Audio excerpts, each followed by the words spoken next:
Dios les bendiga, hermanos. Bienvenidos a esta lección de esta cuarta semana de la materia Carácter de Dios. Mi nombre es Javier Méndez y yo soy su maestro asesor de esta hermosa materia que estamos observando, que estamos aprendiendo. Estamos aprendiendo demasiadas cosas muy importantes de Dios y yo estoy muy contento de que ustedes estén aceptando esta doctrina, porque es una doctrina bíblica, conocer a Dios, pero no solamente conocer a Dios en el aspecto de que pues voy a la iglesia y en la iglesia sí nos enseñan realmente teología bíblica, pero cuando empezamos a sistematizar los temas y esbozarlos y empezar a entender cada una de las cosas teológicamente, las cosas que vienen en la Biblia, los temas que vienen en la Biblia, podemos tener un entendimiento más claro de lo que estamos estudiando, de lo que creemos, de lo que hablamos, de lo que pensamos, de quién es Dios, que es lo más importante. Es algo que nosotros debemos ver, ¿no? En este tiempo que estamos tomando esta escuela. Si estamos aprendiendo acerca de Dios, pues vamos a darle esa importancia, ¿no? Porque pues no solamente, como les decía anteriormente, la teología no es el estudio de Dios, ¿sí? No es definir a Dios. La teología es básicamente conocer a Dios, ¿sí? Y Él nos revela quién es Él a través de las Escrituras, pero principalmente nosotros debemos tener una característica para que Dios se nos revele tal cual es, y es la característica del amor. Tenemos que amar a Dios para que Dios constantemente nos esté mostrando quién es Él, cómo es Él, porque podemos tener un conocimiento muy general, un conocimiento muy orgánico, pero no un conocimiento especial, ¿no? Un conocimiento personal, que es lo más importante. Entonces, estas clases obviamente nos van a servir para saber y conocer a través de las Escrituras cómo es Dios, quién es Dios, cuáles son sus atributos, pero no descartemos realmente esta importancia de conocer a Dios a través de una relación personal. Todos necesitamos esa relación en nuestra vida, esa persona especial que nos llena, esa persona especial que nos sacia, esa persona especial que nos perdona, nos levanta, esa persona especial que nos corrige, es Dios. Entonces vamos a estar observando esta materia, y en esta materia vamos a estar observando esta lección, que pues esta semana es la semana de exámenes, y vamos a ver solamente 2 lecciones en esta semana, y quiero que hoy veamos una de las lecciones para que el martes podamos ver la otra lección, y esta lección es la lección 10, que Dios es santo, ¿sí? Dios es santo, y quiero que leamos un texto bíblico. Dice Levítico capítulo 11, versículo 44. ¿Sí? Levítico 11, 44 dice: porque yo soy Jehová vuestro Dios, vosotros por tanto os santificaréis y seréis santos, porque yo soy santo. Así que no contaminéis vuestras personas con ningún animal que se arrastre sobre la tierra. Es interesante, ¿sí?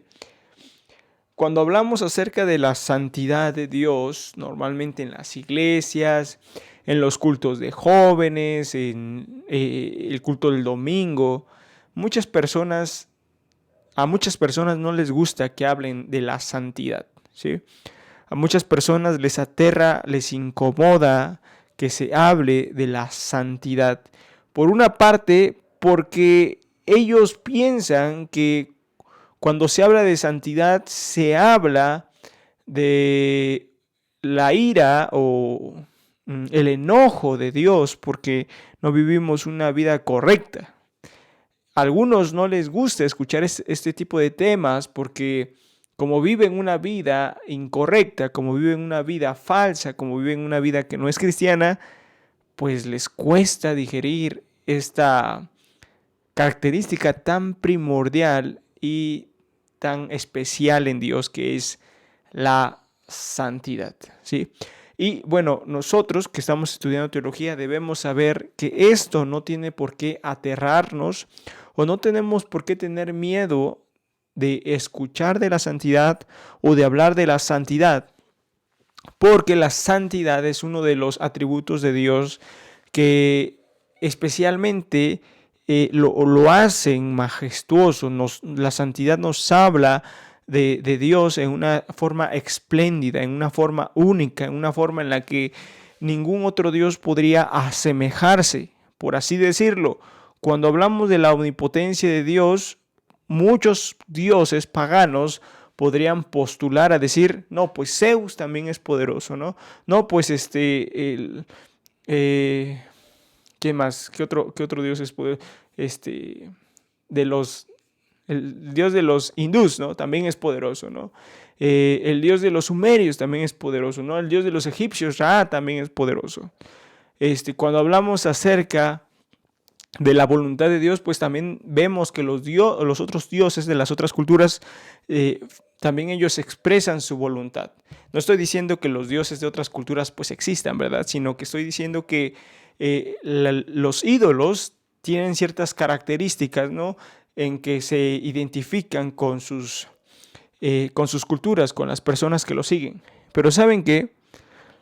Ninguno se atreve a afirmar, ningún Dios se atreve a afirmar que es santo, ¿sí? Y solamente el Dios de la Biblia, el Dios al que conocemos, al Dios que creemos, es un Dios que se ha manifestado en santidad. Es un Dios que nos ofrece una respuesta de Él mismo en base a la santidad, ¿sí? Hay muchas personas que ni siquiera se imaginan qué podría ser la santidad, ¿no? A veces estamos tan acostumbrados al legalismo. El legalismo es esta parte en que debemos cumplir ciertas normas para poder ser salvos, ¿no? O poder agradar a Dios, como por ejemplo normas que no son tan importantes, ¿no? O que quizás son importantes, pero no son para salvación y no podemos extremarlas, ¿no? Por ejemplo, usar corbata mientras predicas, ¿no? Y puede resultar muy extremista decir, ¿no? Que todos los predicadores tienen que usar corbata a la hora que predican, y muchas personas piensan que eso es santidad, ¿no? Piensan que santidad, cuando hablamos de santidad, se trata de que las mujeres traigan faldas largas, cabello largo, para hablar de santidad. Pensamos que debemos traer cierta ropa, cierta vestimenta, debemos vestirnos de cierto color, debemos usar cierta marca de ropa, debemos dejar de tomar refrescos negros, debemos dejar de comer pastel. Muchas cosas que las personas o cristianos débiles piensan que es la santidad, que realmente es algo incorrecto. Sí, eso no es la santidad. Podría ser que sí es importante, no digo que no sea importante la vestimenta, claro que es importante que la mujer se vista con pudor y modestia, pero he conocido personas que aun con mucho pudor y modestia en su vestimenta, la santidad está lejos de su corazón, ¿sí? Jesús mismo nos habla acerca de esto, ¿no? Para que un vaso esté limpio, primero se tiene que lavar lo de adentro del vaso y después lo exterior. Entonces, cuando hablamos de la santidad, ¿qué es lo que pensamos? ¿Sí? Porque también debemos entrar nosotros en este pensamiento, ¿no? ¿Realmente somos santos? ¿Por qué la Biblia nos llama santos a nosotros si a veces cometemos ciertos errores y ciertos fracasos? ¿Por qué la Biblia nos enseña a nosotros que somos santos, ¿no? Bueno, vamos a empezar con algunas definiciones, porque la santidad de Dios es este preeminente atributo de Dios y la más grande verdad que podemos aprender acerca de Él, ¿sí? Este es el atributo de Dios que más se resalta en Él. ¿Saben por qué? Porque todos los atributos, o la mayoría de ellos, o bueno, todos ellos, salen de este atributo, tienen mucha relación con este atributo. Digamos que ese es el preeminente atributo, o sea, el que está ahí, siempre ha estado y que siempre estará, y todos los otros atributos se relacionan entre sí por este atributo, ¿sí? Por este atributo, Dios puede ser santo, Dios es santo, pero también ama. Por este atributo de la santidad, Dios ama y también es justo. Por ese atributo de la santidad que vemos en Él, Dios es justo, ama y también es verdad. Entonces, ¿es importante estudiar la santidad de Dios? Claro que es importante. Y dice aquí que hay dos palabras que hablan acerca de la santidad, ¿sí? Una palabra en hebreo y una palabra en griego. Yo sé que usted ha escuchado quizá esta palabra que es kadosh, ¿no? O kadash o kadosh, que es el que más usan, ¿no? Frecuentemente para las alabanzas y la adoración, kadosh, ¿sí? Y pues hace referencia a la santidad. Pero en realidad la palabra hebrea que se usa para definir o enseñarnos santidad es la palabra kadash, ¿sí? Kadash, que también procede del término kadosh, como lo estábamos mencionando ahorita, ¿sí? Y en el griego es la palabra agios, ¿sí? Agios, ¿sí? La idea, ambos verbos nos hablan acerca de una separación, ¿sí? La idea bíblica de la santidad en hebreo y en griego confiere a la separación y esta separación con una elevación y alejamiento del mal. Entonces, tanto en el Antiguo Testamento como en el Nuevo Testamento, la santidad básicamente es esta separación, ¿sale? Esta separación que es del mal, de también la santidad nos demuestra esta separación que hay entre lo increado o lo preexistente que es Dios y también lo creado, pues el mundo que vemos, ¿no? El mundo material, ¿sí? Quiero que por favor entendamos esta parte de separación. Es como cuando, por ejemplo, tú estás cortando y picando tu verdura cuando vas a cocinar, o tu esposa va a cocinar, o tu mamá va a cocinar. Empiezas a cortar y de un lado estás, no sé, cortando tu cebolla, ¿no? Y le das un tajazo a la raíz o donde cortan la cebolla para quitar eso, separas lo malo y luego empiezas a cortar y separas lo que queda bien, ¿no? O la zanahoria igual, le das donde estaba la raíz, donde arrancaste la zanahoria, separas lo que no sirve y lo que sirve, pues obviamente lo pones en un lugar que vas a ocupar. La separación que vemos aquí de la santidad es algo parecido, ¿no? Separamos lo bueno de lo malo, ¿sí?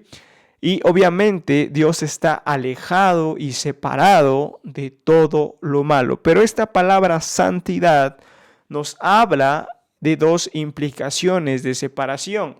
Obviamente la separación del mal, pero también la santidad nos habla en un tono majestático del ser de Dios. ¿Qué quiero decir con majestático? Me estoy refiriendo a su majestad, a su realeza, ¿sí?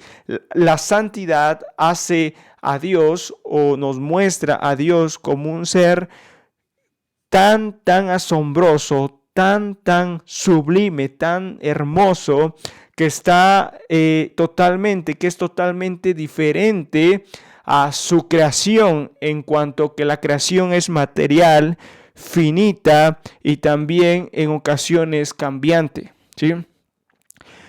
Es tan diferente a su creación porque Dios no es materia, no es tiempo, no es cambiante, ¿no? Sino que Él posee en sí mismo estas características que lo hacen único y diferente a todo lo creado. Entonces la santidad de Dios primero nos enseña que Dios está alejado del mal.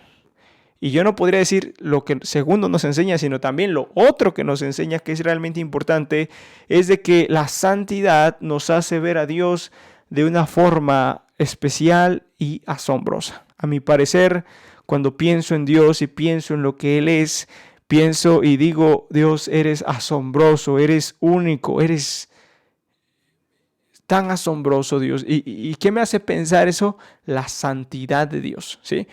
Entonces, la santidad de Dios no solamente vamos a poner ahí tajantemente que Dios está alejado del pecado, que obviamente está alejado del pecado, pero no solamente vamos a verlo de esa forma, sino también vamos a ver que la santidad de Dios hace a Dios un ser majestuoso, totalmente incomprensible para nuestros propios pensamientos en totalidad, ¿no? Porque pues hay mucho que conocer de Dios todavía. Entonces, cuando yo pienso en Dios, digo, wow, Señor, sí, en este momento lo estoy adorando, ¿no? Pero entonces, cuando hablamos de la santidad, es algo tan importante porque, hermanos, si nosotros vamos al libro de Isaías, capítulo 6, cuando Isaías tiene esta visión en el trono, del trono, y tiene esta visión que el Señor está sentado ahí en el trono y los querubines eran que estaban ahí y volaban,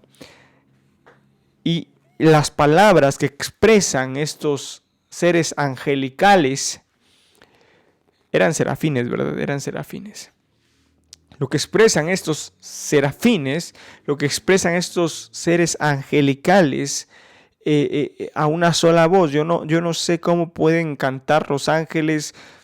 Yo imagino que tienen una voz hermosa. Yo creo que lo que vio Isaías en ese momento, viendo a nuestro Señor, era asombroso. Obviamente es otro tema de discusión, ¿no? Por lo que estábamos hablando en la clase pasada, de que nadie puede ver a Dios.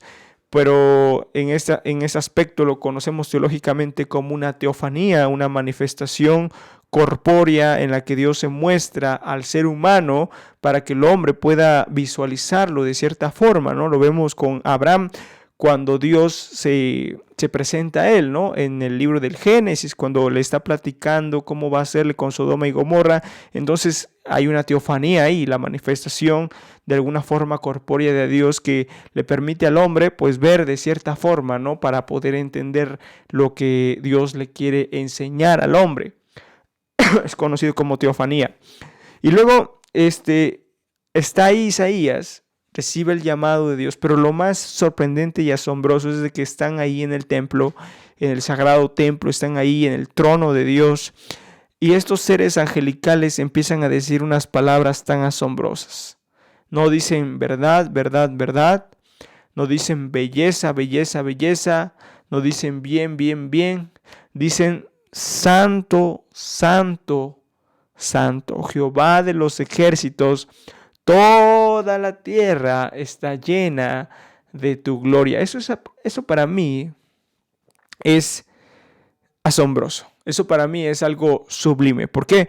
Primero, porque nos enseña acerca de la Trinidad. ¿Sí? No dicen solamente santo, sino que dicen 3 veces santo. Y no dicen santos, sino que dicen santo, santo, santo, haciendo referencia a cada una de las personas de la Trinidad. El Padre Santo, el Hijo Santo y el Espíritu Santo nos demuestran que estos tres básicamente son un solo Dios, que estos tres básicamente nos demuestran que es asombroso pensar en un Dios tan magnífico como el nuestro, ¿sí? Y automáticamente nos muestra a Dios en el trono, o sea, una majestad, Dios estando en el trono tan majestuoso, obviamente porque Él es Rey y Señor de toda la tierra en ese momento y siempre lo será. Pero también el profeta Isaías se da cuenta de una verdad que es, que es notable para él. ¿Por qué? Porque inmediatamente Isaías dice, ay de mí que soy muerto, porque siendo yo hombre de labios inmundos y habitando en medio del pueblo que es inmundo de labios, mis ojos han visto al Rey Jehová de los ejércitos. Isaías puede deslumbrar, puede ver, puede ser deslumbrado por la majestad de Dios y también puede ser sorprendido por esa santidad que representa la majestad de Dios, que se da cuenta de la condición de su pecado. Entonces vemos notablemente que siempre que hablamos de la santidad vemos estas dos cosas, la majestad de Dios, lo sublime de Dios, lo poderoso y asombroso de Dios y también ese alejamiento del pecado, ¿sí? Dos cosas que se pueden implicar a manera de definición de la santidad de Dios. Primero, Dios está separado de todo lo que es pecaminoso e inmundo. Primero, Dios está separado de todo lo que es pecaminoso e inmundo, ¿sí? Y es ahí donde entendemos que Dios no puede pecar, Dios no puede mentir, Dios no hace el mal para nada, Dios no es, ¿no?, el inventor o el creador del mal, o ni siquiera está maquinando que mañana te vaya mal para que sufras, ¿no? Y pues te vaya mal, ¿no? Que mañana te llueva, ¿no? No, Él no está pensando en hacerte mal. Isaías dice también que los pensamientos que Dios tiene hacia nosotros son pensamientos de bien, no son pensamientos de mal. Ahora, la santidad de Dios la santidad de Dios debe no preocuparnos, bueno, sí tener temor de Dios, ¿no? Pero si vivimos en una vida que agrade a Dios, una vida constante, que busque constantemente la voluntad de Dios, la santidad de Dios debería ser para nosotros como pues este sustento y esta confianza, ¿no? Porque si yo pienso en la santidad de Dios, me voy a dar cuenta que Dios no está planeando acerca de alguna cosa para dañarme. O sea, no está pensando en hacerme el mal, no está pensando en hacer algo para que yo caiga, para que yo falle. Dios no está pensando eso. La santidad nos debe hacer pensar a nosotros en que debemos confiar más en Dios, ¿sí? Entonces, Dios está separado de todo lo que es pecaminoso e inmundo. Segundo, Dios es total y completamente santo, ¿sí? Dios es total y completamente santo. Su santidad es total en su perfección y en su pureza de su naturaleza. No hay nada profano, impío o malo o perverso en su naturaleza, ¿sí? La santidad de Dios es el fundamento de todo lo que Él hace y es. La santidad de Dios es el fundamento de todo lo que Él hace y es. Todas las cosas que Dios hace son buenas, son correctas. ¿Cómo podemos ver eso? ¿Sí? Cuando nosotros vemos Génesis capítulo 1, Génesis capítulo 1 nos muestra muchísimas cosas de cómo se creó el universo, ¿no?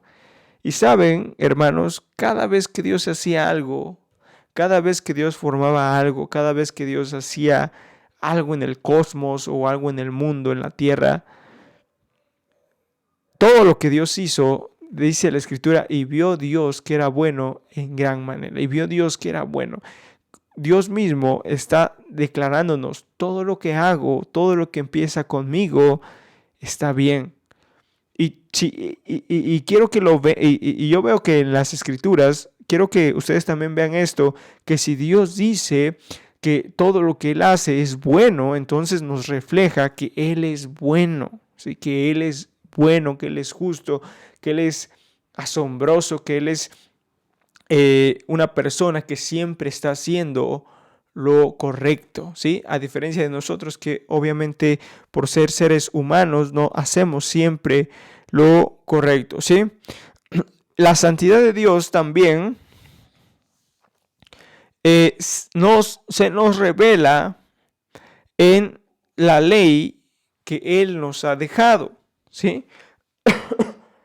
Constantemente la Biblia nos enseña que Dios es santo, ¿sí? Todo el tiempo la Biblia nos enseña que Dios es santo. Lo podemos ver en la creación, como les dije, que todo lo que Dios había hecho era bueno. Y también lo podemos ver en la ley moral que Dios nos ha dejado, ¿sí? Romanos capítulo 7, versículo 12. Permítame. Romanos 7, 12 dice la Biblia: de manera que la ley a la verdad es santa y el mandamiento santo, justo y bueno. Cuando observamos los 10 mandamientos, hermanos, es una ley de verdadera santidad, ¿sí? Es una ley en la que Dios nos está enseñando a ser santos, y no solamente en la ley, en toda la Biblia. Dios procura enseñarnos cómo ser santos. Ese es el propósito de Dios, ¿sí? El propósito de Dios para su pueblo en el Antiguo Testamento es el mismo para el Nuevo Testamento. Vemos en Levítico lo que leíamos al inicio, ¿no? Sed santos porque yo soy santo. Y no solamente lo vemos en el Antiguo Testamento como una ley que hubiera pasado, ¿no? Como una ley que podríamos decir o pensar no aplicaría para nosotros porque no somos judíos. Pero hermanos, Pedro mismo nos enseña, ¿no? En su epístola, también en 1 de Pedro 1:17, como hijos obedientes, no os conforméis a los deseos que antes tenías estando en vuestra ignorancia, sino como aquel que os llamó es santo, sed también vosotros santos en toda vuestra manera de vivir, porque escrito está, sed santo, porque yo soy santo. La Biblia en la creación nos muestra, Dios en la creación nos muestra que Él es santo, pero también en toda la Biblia Dios nos muestra su perfecta santidad con el fin de que sus hijos podamos vivir en santidad. ¿Por qué? ¿Para ir al cielo? No, no dice para ir al cielo. Para tener muchísimas bendiciones, sería el fin, sería el caso. Tampoco. ¿Sí? ¿Para qué ser santos? ¿Para qué? La Biblia nos enseña esto. Sed santo porque yo soy santo. El centro del propósito de Israel y el propósito de la iglesia se encuentra en imitar a su Dios. Eso es lo importante. Tratar de imitar a Dios, tratar de imitar a su Dios, tratar de tener una comparación, ¿no? del hombre con Dios, tratar de regresar a esa imagen, ¿no? Esa imagen y semejanza que constantemente se perdió a causa del pecado, ¿no? Que posiblemente está ahí, ¿no? La imagen y semejanza de Dios que está deteriorada, pero por eso mismo el hombre cristiano, la mujer cristiana, tiene que tener un constante deseo de renovación en su mente para que pueda otra vez alcanzar esa imagen, para que pueda otra vez tener esa completa imagen de Dios en su ser, teniendo ahora a Cristo como un ejemplo visible de la santidad, como a Cristo un ejemplo visible de cómo debemos comportarnos, de cómo debemos vivir, de cómo debemos obrar y caminar, ¿sí? Entonces, eso es el aspecto de la santidad, porque Dios nos creó con un propósito, nos creó para que nosotros pudiésemos ser santos, ¿sí? Muy bien, rápidamente voy a hablarles algunos aspectos de la santidad, porque quisiera predicarles, ¿no? En este momento, pero estamos enseñando, ¿no? Hace unos días yo compartía en la iglesia donde estoy sirviendo acerca del tercer mandamiento. Hemos estado hablando de los mandamientos, hemos estado desglosando, ¿no? Primer mandamiento, no tendrás dioses ajenos. Segundo mandamiento el primer mandamiento nos habla de la unidad de Dios. El segundo mandamiento nos habla de la espiritualidad de Dios, el no te harás imagen. Y ese tercer mandamiento, que los 4 primeros son asombrosos, y bueno, los otros también, ¿no? Porque nos hablan del prójimo, pero esos 4 nos enseñan la teología que Israel debería tener, ¿no? Primero, su unidad, Dios es uno, su espiritualidad, Dios es espíritu. Este tercer mandamiento de no tomarás el nombre de Jehová tu Dios en vano nos habla de su santidad, ¿sí? No debemos tomar con ligereza su nombre o todo lo que tenga relación con su nombre, ¿sí? Porque Él es santo, ¿no? El servicio, el ministerio, la vida que llevamos en el Evangelio, todo lo relacionado con su nombre es santo. Todo eso es santo. ¿Por qué? Porque es algo que nosotros debemos tener. Si mencionamos el nombre de Dios en cada cosa que nosotros hagamos, debemos incluir la santidad en nosotros, ¿sí? Y bueno, esos aspectos de la santidad, pues es la pureza. Voy a decir algunos aspectos de la santidad, ¿sí? Primero, la pureza, ¿sí? La pureza, esto es importantísimo. La pureza nos habla acerca de que no hay mancha, de que no hay error, de que no hay una forma en la que Dios tenga ahí por ahí algún errorcito, ¿no? No. La pureza nos habla de que es completamente uno, ¿sí? Completamente perfecto, ¿sí? Pureza, ¿sí? La pureza. Primera de Juan 1:5 dice: este es el mensaje que hemos oído de él y os anunciamos, Dios es luz y no hay tinieblas en él. Siguiente aspecto es la rectitud. Dios es recto y este es otro de sus elementos de la santidad, ¿sí? Dice Deuteronomio 32:4. Él es la roca cuya obra es perfecta, porque todos sus caminos son rectitud. Dios de verdad y ninguna iniquidad en él. Dios es recto, ¿sí? Su rectitud. Siguiente cosa, su justicia, ¿sí? Su justicia se basa y se fundamenta en su santidad, ¿sí? Deuteronomio 32:4 dice: Jehová en medio de ella es justo, no hará iniquidad. De mañana sacará a luz su juicio, nunca faltará, pero el perverso no conoce la vergüenza. Dios es un Dios justo por su santidad. ¿Sí? Dios le va a dar a cada persona lo que merece en el día del juicio por su justicia. ¿Sí? Dios envía las plagas a Egipto por su justicia. Dios enviará un apocalipsis, un juicio, el día de la ira, a la tierra, a todas las personas, por su justicia, por su santidad. Y es algo muy tremendo lo que entendemos acerca del infierno. Muchas personas no creen en el infierno. Tengo temor. Yo sí tengo temor de ir al infierno. Porque es un lugar donde Dios va a mandar, ¿no?, a las personas, o les va a mostrar su juicio a estas personas que nunca quisieron nada con Él, que nunca quisieron apartarse de sus malos caminos, que nunca quisieron reconocer a Dios. Para mí, hermanos, el infierno es un lugar en el que Dios le dice al hombre: te voy a dar conforme tu voluntad. ¿Sí? Al fin de cuentas, hay dos tipos de personas: los que